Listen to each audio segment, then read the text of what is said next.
할렐루야. 네, 오늘 수요 저녁 예배 나오신 우리 모든 성도님들을 예수 그리스도 이름으로 환영하고 축복합니다.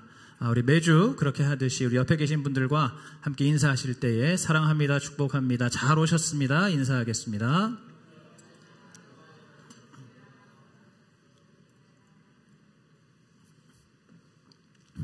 오늘 이렇게 특별히 또 많은 성도님들이 추운 날씨 속에 아랑곳하지 않고, 오늘 또 이렇게 눈도 많이 왔는데 아랑곳하지 않고 이렇게 하나님을 예배하는 이 자리에 나오셔서 우리 하나님께서 또 더욱더 기뻐하실 줄로 믿습니다. 오늘 설교의 제목은 개혁할 때까지입니다. 우리 같이 한번 말해 보겠습니다. 시작. 개혁할 때까지. 네, 이 개혁이라는 말은 조금 뜬금없이 들리실 수도 있을 겁니다. 보통 이 개혁이란 말은 정치권에서 쓰는 말 아닌가? 정치판에서 늘 뭐 개혁해야 된다, 혁신해야 된다, 이런 말 많이 쓰잖아요. 아니면은 이제 어떤 뭐 기업 같은 데서 이렇게 연말 연초에 우리도 혁신을 해야 됩니다, 뭐 개혁을 해야 됩니다, 뭐 이런 말을 이제 종종 쓰는 걸로 알고 있는데, 그런데 사실 이 개혁이라는 단어만큼 기독교적인 단어가 또 없습니다. 원래 우리가 믿는 이 기독교 신앙에 있어서 사실은 이 개혁이라는 그 단어, 이 개혁이라는 것이 굉장히 중요한 핵심적인 가치입니다. 우리가 예수 그리스도를 믿으면 어떻게 됩니까? 이전 것이 다 지나가고 보라 새 것이 되었도다. 새로운 피조물로 완전하게 거듭나는 것이 우리 기독교 신앙이죠. 그것도 어떻게 보면은 개혁이라고 할 수가 있습니다. 또 우리의 예수 그리스도를 믿는 우리의 삶은 날마다 예수 그리스도를 더 닮아가는 그러한 거룩한 성화의 삶을 살아가는 여정이기 때문에 우리 기독교에 있어서 사실은 이 개혁이라는 단어, 개혁이라는 가치는 굉장히 중요한 의미를 가지고 있습니다. 그래서 오늘 우리 본문 읽으신 본문 10절에서도 바로 개혁할 때까지 맡겨둔 것이다 라는 말씀이 나오고 있죠. 오늘 이 말씀을 통해서 도대체 그러면 무엇을 개혁할 때까지 맡겨둔다는 것인지, 또 오늘 우리의 삶 속에, 우리의 신앙생활 속에서 개혁되어야 될 것, 새로워져야 할 것이 무엇인지를 오늘 말씀을 통해서 함께 깨닫는 시간이 되시기를 주님의 이름으로 축복합니다. 오늘 읽으신 본문에 앞서서 히브리서 7장과 8장에서는 새 언약의 중보자 되시고 또 완전하고 영원하신 대제사장 되시는 예수 그리스도를 소개하고, 또 그 예수 그리스도를 깊이 묵상하고 의지하라고 강조하고 있습니다. 그리고 이제 오늘 읽으신 이 본문 9장에서는 바로 그 새 언약과 대비되는 과거의 언약, 오늘 이제 1절에서 말씀하시는 대로 첫 언약, 이걸 다른 말로 하면 구약의 언약이라고도 할 수 있죠. 이 첫 언약에 대해서 말씀을 하고 계십니다. 새 언약과 대비되는 옛 언약, 첫 언약을 지금 하나님께서 말씀하고 계신 겁니다. 오늘 1절부터 보시면은 이 첫 언약에는 섬기는 예법과 세상에 속한 성소가 있습니다. 이 예법이라는 것은 이제 하나님께 드리는 이 제사에 관련된 모든 규례들을 말하는 것이고, 그리고 성소라는 것은 이제 이 당시에 하나님께 제사를 드리는 공간, 그러니까 구약시대에 이 모세의 성막이라든지 혹은 이제 예루살렘에 건축하였던 성전이라든지 이러한 이 하나님께 제사 드리는 공간을 이제 성소라고 하는 것이죠. 특별히 이 성소 안에는 지성소라고 하는 또 특별한 공간이 따로 구분되어 있습니다. 그래서 이렇게 첫 언약, 섬기는 예법과 세상에 속한 성소들로 이루어진 그 첫 언약을 말씀하시는데, 그런데 이 첫 언약은 오늘 우리가 읽은 8절부터 10절의 말씀처럼 이 첫 언약이라는 것은 한마디로 불완전한 언약이다라고 말씀하십니다. 그래서 오늘 8절에 보시면은 성령이 이로써 보이신 것은 첫 장막이 서 있을 동안에 성소에 들어가는 길이 아직 나타나지 아니하였다, 이렇게 말씀합니다. 그러니까 이 첫 장막이 서 있는 그 첫 언약이라는 것이 불완전하기 때문에 하나님을 믿는 사람들이 성소에 들어가는 길이 온전하게 준비되지 않았다는 겁니다. 그러면서 오늘 말씀하시는 게 무엇이냐면 바로 이 대제사장이 1년에 딱 한 번 그 지성소에 들어가서 속죄제를 드리는 것을 말씀합니다. 이 첫 언약이 불완전한 이유가 무엇인가? 무엇을 보면 알 수 있는가? 그것은 바로 그 당시에 이 하나님과 이스라엘 백성들을 중보하는, 죄로 인해 단절된 이스라엘 백성들, 하나님과 이스라엘 백성들의 그 관계를 다시 이어주는 역할을 했던 이 대제사장조차도 죄인이었다는 겁니다. 여러분, 원래 누군가 이렇게 어떤 싸움이 나면은 그 싸움을 중재해 주는 사람은 그 두 사람이 싸운 그 어떤 원인과 전혀 관계가 없는 그러한 제3자여야 하지 않습니까? 그래야지 이 싸움을 공정하게 말리고 두 사람을 화해시킬 수가 있는 거 아닙니까? 그런데 지금 보시면은 이 하나님과 죄인된 백성들을 이어주는 역할을 하는 대제사장조차도 죄인이라는 겁니다. 그래서 이 대제사장이 하나님 앞에 나아갈 때, 백성들의 죄를 가지고 하나님 앞에 나아갈 때 자기 죄도 주님 앞에 회개하면서 나아가야 한다는 것이죠. 그러니까 중보자로서 사실은 온전한 자격이 있지 않은 겁니다. 또한 이스라엘 백성들은 1년 365일 죄를 짓지만, 그러나 그들이 하나님 앞에 그 모든 죄를 가지고 주님 앞에 속죄할 수 있는 그 날은 1년에 딱 한 번뿐이었습니다. 하나님께서 지정해 주신 그 유대력으로 7월 중순에 있는 대속죄일이라는 그 하루 동안만 이 대제사장이 이스라엘 온 백성들의 죄를 가지고 주님 앞에 지성소에 나아가서 그 죄를 속하는 그러한 속죄제를 드릴 수 있었다는 겁니다. 여러분, 1년 365일 그 이상으로 늘 죄를 짓는데 죄를 속할 수 있는 날은 딱 하루밖에 없었다는 것. 지성소에 들어갈 수 있는 날은 딱 하루밖에, 1년에 딱 하루밖에 없었다는 것. 바로 이것만 봐도 이 첫 언약은 너무나 불완전한 언약이라는 겁니다. 결국에 오늘 9절 10절 말씀처럼 이 첫 언약은 그저 육체의 예법이라는 겁니다. 그래서 이제는 개혁된 새 언약이 나타날 때까지만 맡겨둔 것이 바로 이 첫 언약이기 때문에 이 첫 언약으로는, 이 첫 언약만으로는 절대로 온전한 구원에 이를 수가 없다는 겁니다. 그래서 이제는 더 이상 그 과거의 첫 언약, 그 구약의 언약, 그 옛 언약에 머물러 있지 말고, 그 언약에만 얽매여 있지 말고, 그 언약에만 안주하고 정체해 있지 말고, 이제는 예수 그리스도께서 보증하신, 예수 그리스도, 죄 없으신 예수 그리스도, 하나님의 아들이신 예수 그리스도께서 보증하고 계시는, 중보하고 계시는 바로 새로운 언약을 따르라 라고 말씀하고 계시는 겁니다. 여러분, 그런데 안타까운 현실이 무엇입니까? 여전히 수많은 사람들이 이 새로운 언약, 새로운 믿음으로 들어가기보다는 과거의 언약, 그리고 과거의 믿음에 머물러 있고 거기에 만족하고 거기에 안주하려고 한다는 것입니다. 여러분, 실제로 이 히브리서를 기록할 당시, 그 당시에 예수님을 믿는 유대인들이 바로 그랬습니다.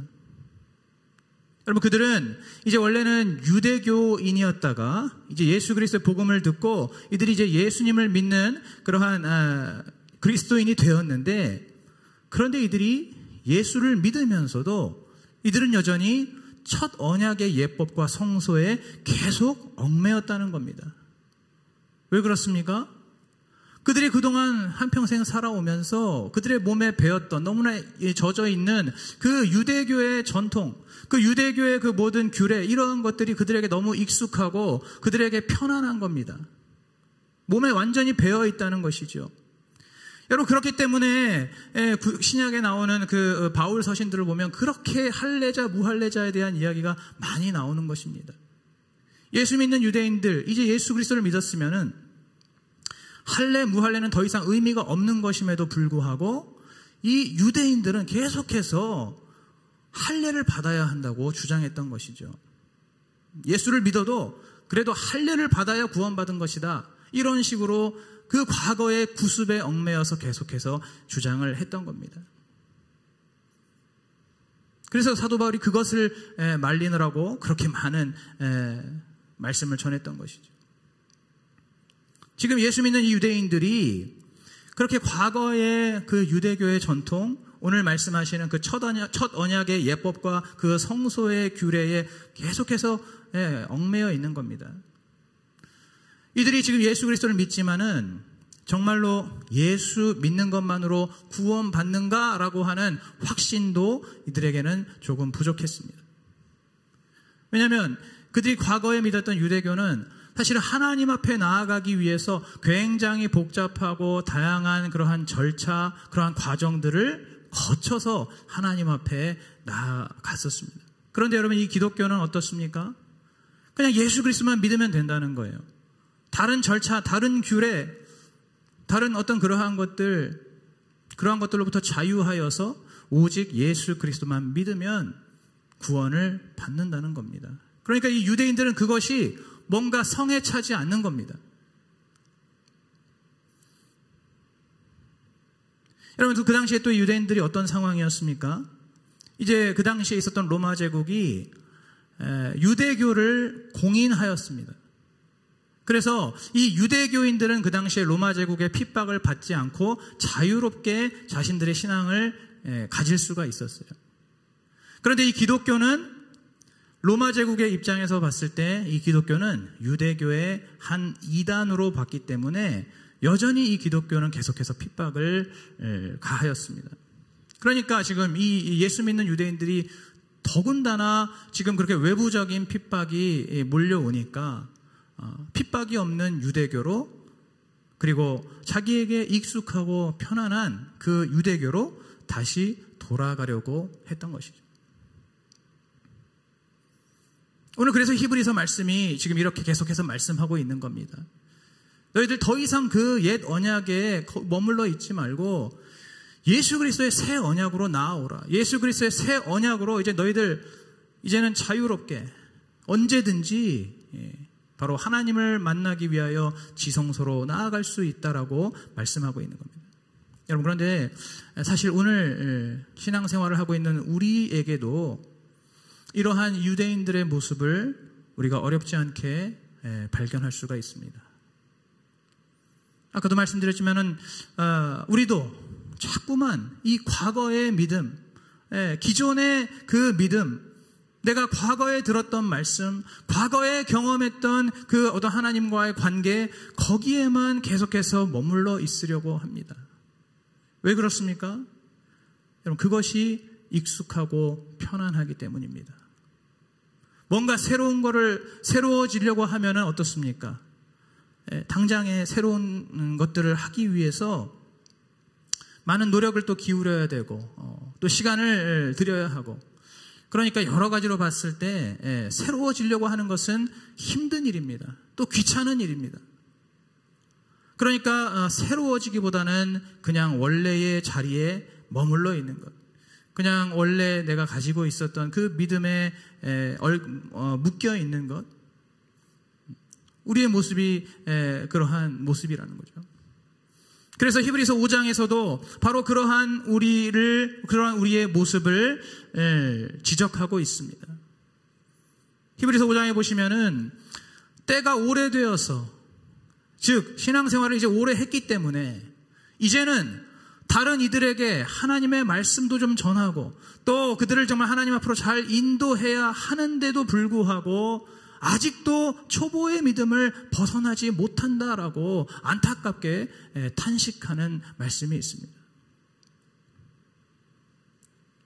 이제는 더 이상 그 그리스도의 초보의 도에 머물러 있지 말고 그 초보의 도를 버리고 이제 더욱더 완전한 믿음으로 나아가라고 우리에게 말씀하고 있습니다. 바로 그 말씀처럼, 그리고 오늘 이 본문의 말씀처럼 이 첫 언약이 새 언약으로 개혁된다고 하신 이 말씀을 따라서 오늘 우리의 믿음도 날마다 개혁되고 오늘 우리의 믿음도 날마다 새롭게 갱신되는 그러한 우리의 믿음이 되어야 할 줄로 믿습니다. 여러분, 자꾸만 우리가 과거에 안주하고 정체되어 있으려고 하지 말고 우리는 날마다 그리스도의 장성한 분량으로 우리의 믿음이 자라나야 하는 것입니다. 그렇게 해서 우리의 매일의 삶 속에서 예수 그리스도를 닮은 새로운 피조물로 계속해서 거듭나는 삶이 되어야 하고, 또 우리의 삶 속에서 예수 그리스도의 영광이 이전보다 나중에 항상 커지는 그러한 삶이 되어야 할 줄로 믿습니다. 여러분, 그렇다면은 이렇게 날마다 개혁되어야 할 우리의 믿음에는 어떤 것이 있을까요? 여러 가지가 있겠지만 오늘 이 시간에는 3가지 정도만 살펴보겠습니다. 첫 번째, 우리의 믿음에서 반드시 개혁되어야 될 그러한 믿음은, 첫 번째는 바로 기복적인 신앙입니다. 여러분, 수많은 사람들이 그렇게 오랜 세월 동안 교회를 다니고 신앙생활을 하면서도 이 기복적인 신앙에서 벗어나지를 못하는 사람들이 너무나 많습니다. 여러분, 물론 우리가 예수 그리스도를 처음 믿을 때에는 대체적으로 복을 받기 위해서 믿는 것이 맞습니다. 사업에 실패한 사람들은 그 사업이 다시 회복되는 복을 받기 위해서 교회에 나오고, 질병의 고통을 받는 사람들은 그 질병에서 고침을 받는 복을 받기 위해서 교회에 나오는 것이고, 또 자식의 문제라든지 혹은 다른 가족들의 어떤 문제가 있는 사람들은 그 문제가 해결받는 복을 받기 위해서 교회에 나오는 것이 맞습니다. 처음에는 그렇습니다. 여러분, 그래서 우리 교회에서 하는 GBC 첫 강의 주제도 여러분 생각나십니까? GBC의 첫 강의 주제가 무엇이죠? 제목이 무엇이죠? 복 있는 사람. 잘 기억하시네요. 훌륭합니다. 그 1강 첫 주제가 바로 복 있는 사람입니다.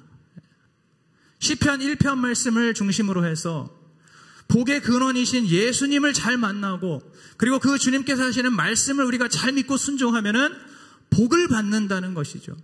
복을 받기 때문에 그 복을 주시는 예수님을 믿으라는 것입니다.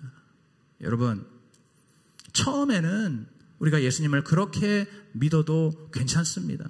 얼마든지 그렇게 믿을 수 있습니다. 그것도 귀하고 감사한 일입니다. 여러분, 그러나 계속해서 그렇게만 예수님을 믿으면 그것이 바로 오늘 제가 지금 말씀드리는 것처럼 첫 언약에 머물러 있는 기복적인 신앙이 되는 것입니다. 여러분, 그렇게 기복적인 목적만으로 우리가 예수를 믿고 구원을 받으면 어떻게 됩니까? 우리의 그 이후에 나타나는 우리의 모든 신앙의 행위들, 우리가 하나님 앞에 기도하고 예배를 드리고 말씀을 듣고 전도를 하고 직분을 받아서 감당하는 그러한 그 모든 행위들을 전부 다 기복적인 마음으로 하게 되는 것입니다. 내 삶에 조금 더 내가 정말 잘 먹고 잘 살 수 있도록, 또는 반대로 내 삶에 어떤 탈이 생기지 않도록. 여러분, 솔직히 그러한 신앙은 그냥 우상을 숭배하는, 그리고 우리나라의 정말 그 오래된 샤머니즘과 다를 바가 없는 신앙 아닙니까? 여러분, 만일에 오늘 이곳에 예배하러 나오신 우리 성도님들 중에서도 오늘 내가 수요일에 예배 한번 드리면 일주일간 평안하겠지, 무탈하겠지, 뭔가 이러한 마음으로 나오신 분들이 계시다면 여러분, 그 마음을 바꾸셔야 합니다. 그러한 믿음을 바꾸셔야 합니다. 그것이 바로 기복적인 신앙이기 때문입니다. 여러분, 이러한 기복적인 신앙으로는 한계가 있습니다. 만에 하나 그렇게 기복적인 신앙으로 정말 복을 받는다 하더라도, 그렇게 복을 받아서 정말 내가 교회를 오래 다니고 또 정말 나의 온 가족이 예수 그리스도를 믿어서 정말 3, 4대가 예수님을 믿는 그러한 가문이 된다 할지라도 기복적인 신앙에 머물러 있다면은 그것은 어디까지나 초보적인 신앙입니다. 아까도 말씀드린 대로 히브리서 5장의 말씀처럼 하나님께서 안타깝게 여기시고 하나님께서 책망하시는 그 초보적인 신앙입니다.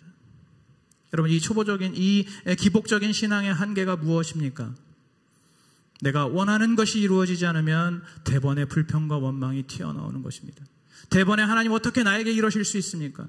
어떻게 나를 이러한 환경 속에, 상황 속에 내버려 두실 수가 있습니까? 라고 하는 불평과 원망이 튀어나오는 것이죠. 그러다가 행여라도 이제 나의 삶 속에 고난이 닥치고 시험이 닥치면 이제는 불평과 원망을 넘어서서 하나님을 떠나버리는 일도 생길 수가 있는 겁니다. 여러분, 그렇기 때문에 오늘 우리 안에 있는 이 기복적인 신앙은 반드시 개혁을 해야 하는 겁니다. 반드시 새로워져야 하는 겁니다. 그럼 여러분, 어떻게 바뀌어야 될까요? 바로 이 기복적인 신앙을 팔복의 신앙으로 바꿔야 됩니다. 여러분, 팔복 다 아시죠? 예수님께서 마태복음 5장에서 산상수훈에서 말씀하셨던 그 팔복의 말씀, 바로 그 팔복의 신앙이 우리에게 필요합니다. 여러분, 이 첫 언약이라는 것은 원래 기복적인 신앙이 맞습니다. 이 구약의 언약, 이것은 이 구약의 말씀, 이것은 원래 기복적인 신앙을 갖는 것이 맞습니다. 왜냐하면은 하나님께서 모세를 통해서 이스라엘 백성들에게 계명을 주실 때에 이 계명을 잘 지켜서 너희들이 이 땅의 복을 받으라고 대놓고 말씀하셨기 때문입니다.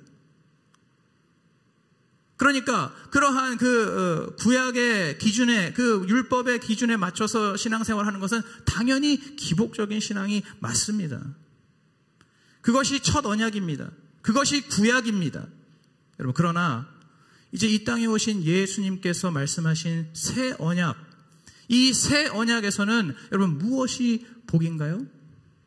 바로 아까 말씀드린 것처럼 그 마태복음 5장에 말씀하시는 팔복, 심령이 가난한 자는 복이 있나니 저희 천국이 저희 것임이니라. 바로 가난한 심령이 복이라는 겁니다. 여러분, 아멘이십니까? 가난한 심령이 복이라는 겁니다. 또 무엇이 복입니까? 애통하는 것이 복인 겁니다.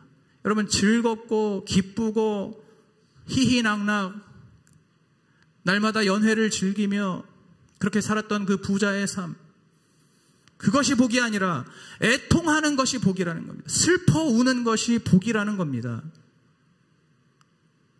온유하고 긍휼히 여기고 마음이 청결하고 화평케 하는 것이 복입니다. 그리고 의에 줄이고 목마르며 그 의를 위해서는 핍박도 마다하지 않고 기꺼이 받는 것, 바로 그것이 복이라는 겁니다. 오늘 여기 계신 분들은 그동안 무엇을 복이라고 생각하셨습니까? 오늘 이 말씀을 통해서 첫 언약의 복에서 새 언약의 복으로 우리의 믿음이 바뀌어야 할 줄로 믿습니다. 우리가 추구하는 복이 첫 언약의 복에서 새 언약의 복으로 바뀌어야 할 줄로 믿습니다. 바로 이것이 팔복의 신앙입니다. 기복적인 신앙에서 벗어나서 새롭게 개혁된 신앙, 바로 팔복의 신앙입니다. 이러한 신앙을 가진 자들은 천국을 소유하고 또 하늘의 상이 크다라고 우리 주님께서 분명하게 약속하셨습니다. 여러분, 오늘 우리가 이제는 이 팔복의 신앙으로 온전히 개혁되는 그러한 저와 여러분 되어야 할 줄로 믿습니다. 두 번째로 우리의 삶 속에 개혁되어야 될 믿음이 무엇이 있습니까? 바로 율법적인 신앙입니다. 이 율법적인 신앙은 아주 전형적인 첫 언약의 신앙이라고 할 수 있습니다.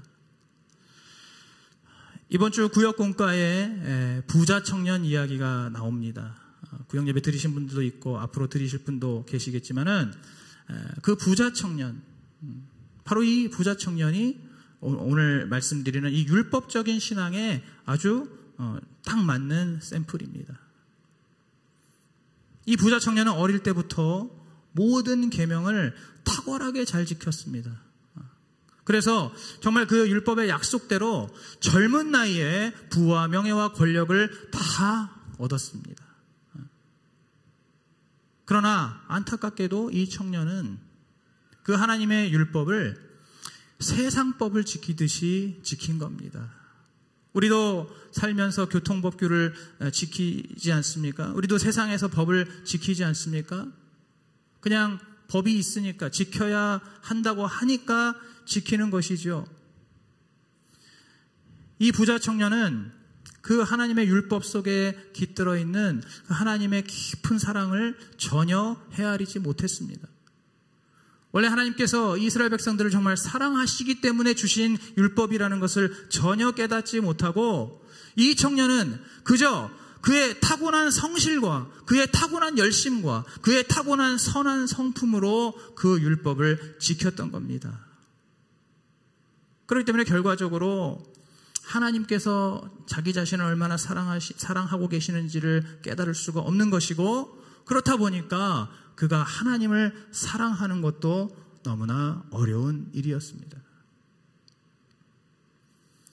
그렇기 때문에 그 부자 청년이 나중에 자기 재물보다도 하나님을 사랑하지 못해서 결국에는 주님을 떠나고 영생의 반대편으로 사라지게 된 것입니다.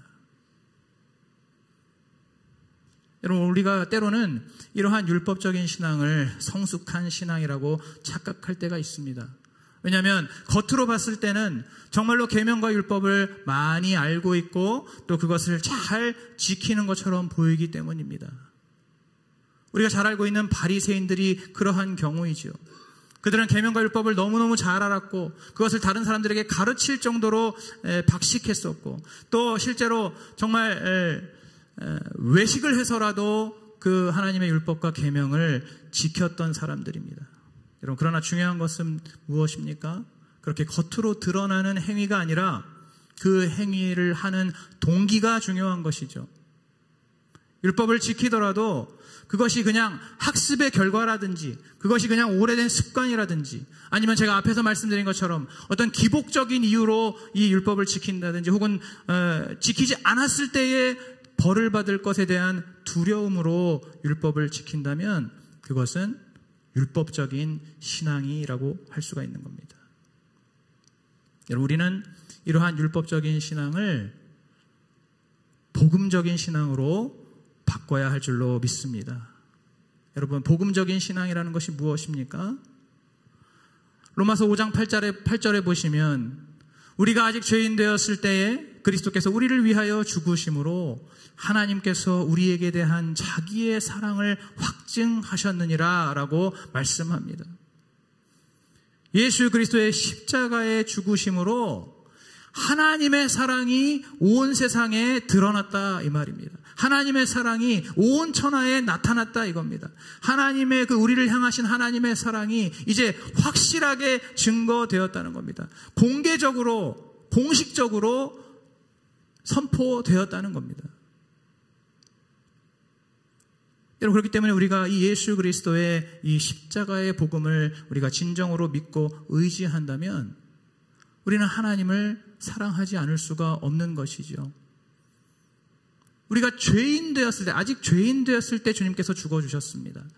우리가 막 주님 앞에 회개하고 용서해달라고 눈물을 흘리면서 그렇게 주님 앞에 나아가니까 그제서야 주님께서 십자가에 못 박혀서 죽으신 것이 아니라 우리가 그냥 죄인으로 계속 살고 있을 때, 그때 예수님께서 우리를 위하여 십자가에 달려 죽으심으로 우리를 구원해 주셨기 때문에 바로 그것을 통해서 하나님의 사랑이 온전히 확증되었고, 우리가 그 복음을 믿고 의지한다면은 하나님을 사랑할 수밖에 없게 되는 겁니다. 여러분, 하나님을 사랑하십니까?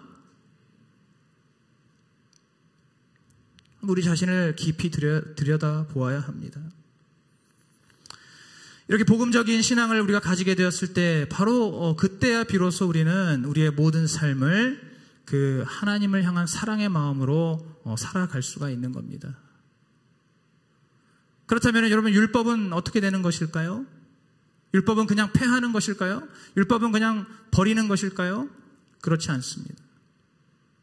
우리가 복음적인 신앙으로 개혁되어 갈 때 하나님께서 우리에게 주신 그 율법도 바로 하나님을 사랑하는 마음으로 지킬 수가 있게 되는 겁니다. 여러분, 우리도 그렇지 않습니까? 우리끼리도 우리가 사랑하는 사람이 있으면 그 사람을 위해서 뭐든지 해주고 싶은 것이죠. 바로 그러한 마음처럼 우리가 사랑하는 하나님을 위해서, 우리가 사랑하는 하나님께서 하신 말씀이니까 그 말씀이 무슨 말씀이든지 하나님을 사랑하는 마음으로 그 말씀을 지켜나가는 것입니다. 바로 이것이 복음적인 신앙입니다. 오늘 우리 모두가 바로 율법적인 신앙에서 이 복음적인 신앙으로 온전히 개혁되는 저와 여러분 되시기를 축복합니다. 이제 세 번째 우리 안에서 개혁되어야 될 믿음은 바로 살려고 발버둥치는 신앙입니다. 말이 조금 이상할 수 있죠? 살려고 발버둥치는 그 신앙도 우리 안에서 반드시 개혁되어야 될 신앙이라고 할 수가 있습니다. 여러분, 모든 살아있는 존재는 다 생존의 본능이 있죠. 그죠? 본능적으로 살려고 합니다. 일부러 죽으려고 하는 그러한 존재는 아무것도 없습니다. 무조건 살기 위해서 발버둥치게 돼 있죠. 사람도 마찬가지죠. 여러분, 우리 인간이 이 세상에서 왜 그렇게 열심히 삽니까? 왜 그렇게 골치 아프게 삽니까? 살기 위해서, 살아남기 위해서, 생존하기 위해서 그렇게 발버둥치는 것이죠. 제가 앞서 말씀드렸던 그 기복적인 신앙과 율법적인 신앙도 결국에는 살고자 하는 생존 본능 때문에 그렇게 믿는 것이죠. 죽지 않으려고. 여러분, 그러나 예수님께서는 무엇이라고 말씀하십니까? 마태복음 16장 25절에 보시면 누구든지 제 목숨을 구원코자 하면 잃을 것이요 누구든지 나를 위하여 제 목숨을 잃으면 찾으리라 말씀합니다. 아멘이십니까? 바로 이 말씀처럼 새 언약의 신앙은 예수 그리스도의 죽으심을 본받아서 나도 잘 죽어지는 신앙입니다. 그렇기 때문에 우리는 이제는 이 살려고 발버둥치는 그 신앙에서 잘 죽어지는 신앙으로 우리의 신앙, 우리의 믿음이 개혁이 되어야 하는 것입니다. 여러분, 그래서 사도 바울도 그렇게 동일한 고백을 하는 것입니다. 로마서 6장 5절에 보시면 만일 우리가 그의 죽으심을 본받아서 연합한 자가 되었으면 또한 그의 부활을 본받아서 연합한 자가 되리라 말씀하고 있습니다. 또 고린도전서 15장 31절에 보시면 형제들아 내가 그리스도 예수 우리 주 안에서 가진 바 너희에게 대한 나의 자랑을 두고 단언하노니 나는 날마다 죽노라 말씀하고 있습니다. 여러분, 사도 바울이 바보입니까? 사도 바울은 살고자 하는 생존 본능이 없는 사람입니까? 전혀 그렇지 않습니다. 우리와 똑같은 사람입니다. 그에게도 살고 싶은 본능이 있습니다. 생존의 본능이 있습니다. 그런데도 그가 이렇게 고백하는 이유, 나는 날마다 죽노라고 고백하는 그 이유가 무엇입니까? 바로 그렇게 죽어지는 신앙이 진정한 신앙, 더 성숙한 신앙, 더욱더 하나님께서 기뻐하시는 신앙이기 때문입니다. 우리 성도님들은 살고자 하십니까? 죽고자 하십니까? 오늘 이 말씀을 들으면서 우리 자신을 돌아보아야 할 줄로 믿습니다. 그리고 오늘 이 말씀 따라서 죽어지는 신앙으로 나아가시는 그러한 저와 여러분 되시기를 축복합니다. 여러분, 그렇다면은 무엇이 죽어야 할까요? 바로 과거의 나의 모든 경험과 나의 모든 지식과 나의 모든 생각과 하여튼 과거에 있는 나의 모든 것, 심지어는 과거의 나의 신앙까지도 죽어야 합니다. 신앙이 죽어야 한다니까 좀 이상하죠? 여러분, 그러나 그것은 분명한 사실입니다. 과거의 나의 모든 것은 날마다 죽어야 하는 것입니다. 신앙조차도, 믿음조차도 과거의 것은 죽고 오늘 나에게 주시는 새로운 하나님의 은혜와 하나님의 말씀의 능력으로 늘 새로운 믿음으로 계속해서 갱신되어야 하는 것입니다. 여러분, 여호수아의 신앙을 말씀드리고자 합니다. 여호수아의 신앙, 여호수아가 모세와 함께 다니던 때의 여호수아의 신앙은 그의 경험상 물이 열리면 지나가는 신앙이었습니다. 무슨 말입니까? 여호수아가 모세를 수행하면서 다닐 때 그들이 홍해를 건넜죠. 그 홍해를 어떻게 건넜습니까? 하나님께서 그 홍해 바다를 둘로 먼저 갈라주신 다음에 그 다음에 드러난 그 땅을 길처럼 이스라엘 백성들이 건넜습니다.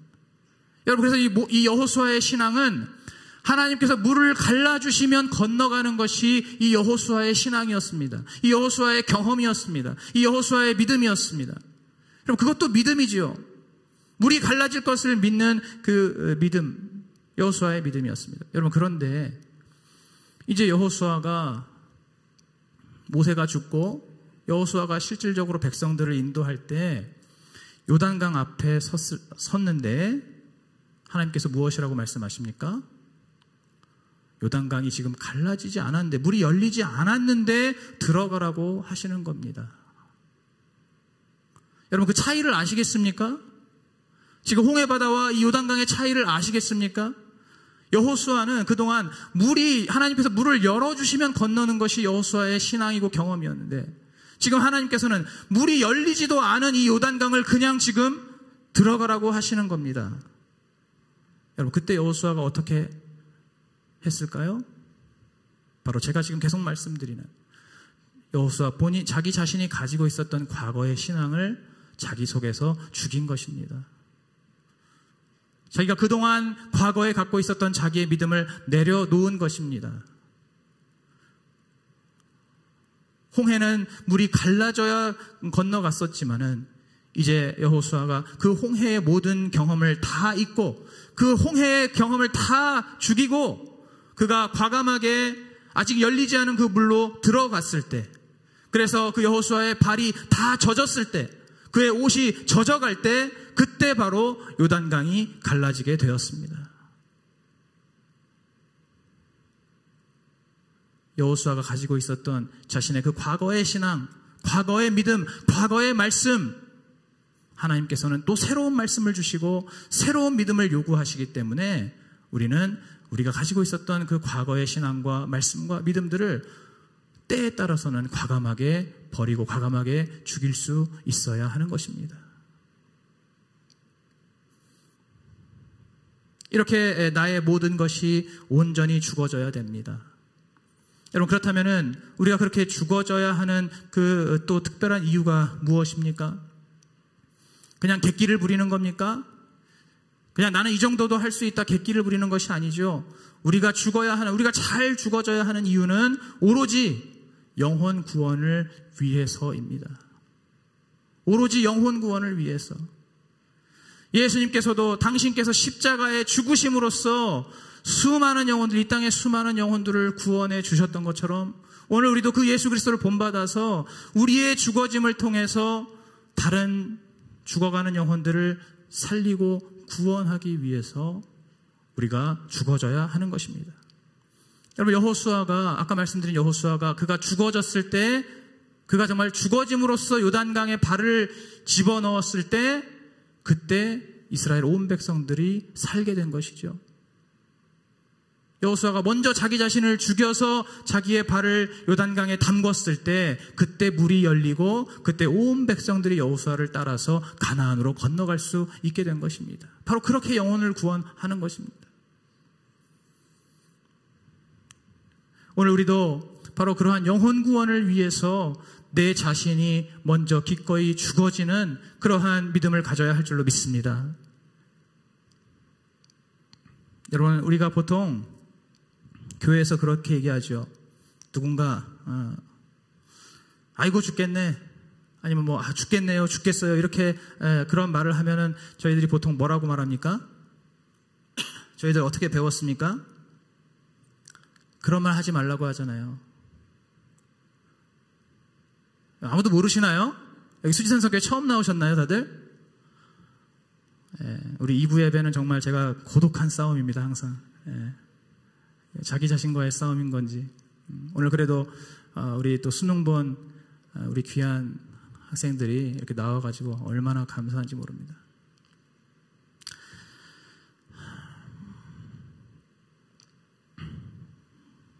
우리가 뭐라고 말합니까? 살겠네라고 말해라. 그런 말 하지 말고 살겠네라고 말해야지. 저희도 항상 이렇게 말하죠. 여러분, 당연히 그것이 맞습니다. 우리 믿음의 말을 하라는 것이죠. 긍정적인 말을 하라는 것이죠. 그리고 그런 말이 자칫 입에서 습관이 되면 그것이 우리의 삶에 도움이 안 되기 때문에 그렇게 하는 것 맞습니다. 우리도 그렇게 알고 있습니다. 여러분, 그런데 만약에 우리가 계속 그렇게만 말하다 보면 어떤 일이 생길 수 있습니까? 우리가 계속해서 그렇게 말하다 보면은 어떤 사람이 정말로 힘들 때 혹은 정말로 죽을 것 같을 때, 여러분 그럴 때도 있잖아요.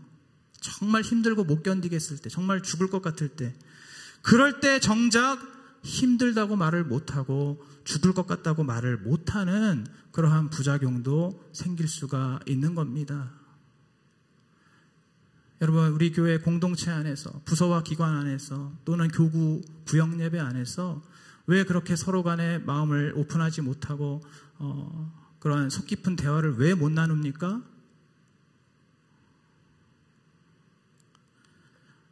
죽겠네라고 말하지 말라 그러거든요. 무조건 살겠네라고 말하라고 하거든요. 그러니까 내가 정말 힘든 거 얘기할 수가 얘기하기가 어렵습니다. 내가 정말 죽겠다고 차마 말을 할 수가 없습니다. 여러분, 만약에 누군가가 정말로 힘들어서 죽겠다라고 이야기할 때 우리가 그런 사람을 향해서 제가 당신과 함께 죽겠습니다라고 말할 수 있다면 어떻겠습니까? 물론 우리의 입술이 부정적으로 습관적으로 죽겠다는 말을 하는 것은 안 되겠지만, 그러나 그런 말을 하는 누군가에게, 그런 말을 하는 누군가가 있다면 그들을 향해서 아이고 그 살겠네라고 말하라니까 이렇게 할 게 아니라 나도 당신을 위해 내가 함께 죽어주겠습니다. 이렇게 우리가 말할 수 있다면 어떻겠습니까? 그 말 속에서 어쩌면 새로운 영혼 구원의 역사가 시작될지도 모르는 것입니다. 우리가 서로 간에 그렇게 말할 수 있을 때 어쩌면 우리 수지산성교회가 정말로 죽을 것 같은 많은 영혼들이 달려와서 영원한 대제사장이신 예수 그리스도를 통해서 되살아나는 그러한 도피성과 같은 교회가 될 줄로 믿습니다. 우리 교회가 정말로 지금 이 시대에 이 지역에서 정말 죽을 것 같은 그러한 영혼들이 달려올 수 있는, 그러한 영혼들이 우리 교회에서 참된 안식과 평강과 생명과 회복을 얻을 수 있는 그러한 도피성과 같은 우리 교회가 되기를 간절히 소원합니다.